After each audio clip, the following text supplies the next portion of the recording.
Assalamualaikum at magandang araw. Mga bandang alas 2 nga pala to ng hapon nang maisipan kong pumunta ng palengke. Maaga kasi ang uwi ng kapatid ko ngayong hapon kaya may time ako para pumunta sa palengke. Konti lang naman kasi yung mga bibilihin ko sa palengke kaya di rin nagtagal ay nakauwi na rin ako sa bahay. So ito nga pala yung mga pinamili ko doon sa palengke. Bumili ako ng 1/4 na sibuyas. Siyempre ang pinaka-importante sa lahat itong butane. Bumili na rin ako nitong niyog na gagamitin ko mamayang magluluto ako. Bumili na rin pala ako nitong bilog na pinapaupuan ng kaldero pero di ko alam talaga kung anong tawag dito. Bumili na rin pala ako nitong sisglo pero di ko pa alam kung saan ko yung gagamitin.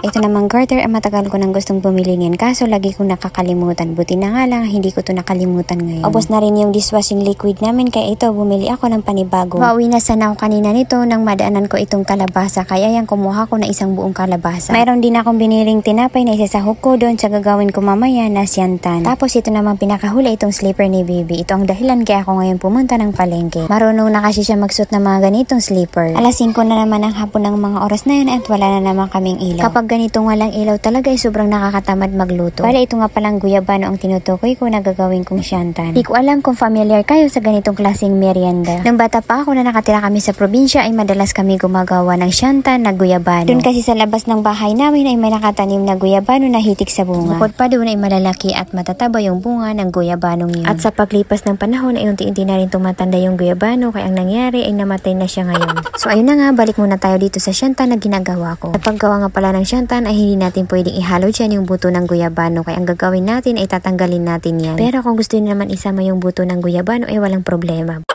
Nilipat ko muna dito sa malaking lalagyanan itong guyabano na hinimay ko kanina. Pagkatapos ay tinimplahan ko na rin yan ng asukal. Pero kung may condensed milk kayo ay pwede na rin yun. Then sunod ko naman inihalo dyan na itong evaporated milk. Naalala ko dati hindi evaporated milk ang inihahalo namin dyan kundi gata ng niyog. Dahil wala naman akong gata ng niyog dito sa bahay ay evaporated milk na lang yung nilagay ko dyan. Nagdagdag lang pala ako dyan ng 2 basong tubig dahil may kaalitan yung sabaw niyan. Hinalo-halo ko muna yan bago ko tinakpan saka ko naman nilagay sa freezer. Dahil malapit na rin pala kami kumain ay sikasuko na rin itong gulay na kalabasa na lulutuin ko. Pampalinaw daw to ng mata kaya masarap itong gulayin ngayong gabi. Sakto at wala kaming ilaw ngayong gabi baka sakali magliwanag ang mga mata namin sa pagkain namin ng kalabasang yan.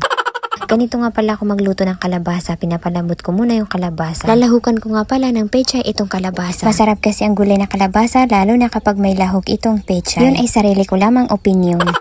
Saka nakasanayan ko na rin kasi maglahok ng pichay sa kalabasa. Luto na rin itong kalabasa kaya naman ibubuhos ko na rin itong pangalawang piga ng gata ng niyog. Sunod ko na rin inihalo dyan itong palaba at asin. Then sinundan ko na rin yung timplahan ng seasoning granules. Pagkatapos ay inihalo ko na rin dyan yung mga hiniwa ko kanina na pichay. Kumukulo na rin yan ng konti kaya naman inilagay ko na rin dyan yung kakang gata ng niyog. So ayun nga, hinalo-halo ko lang yan ng bahagya at hihintayin ko lang yan na kumulo. Maya-maya lang ay kumukulo na rin itong niluluto ko kaya pwede na natin itong hanguin dahil ayaw ko yan ma-overcook. At yun lang muna for today's video. Maraming salamat sa panonood.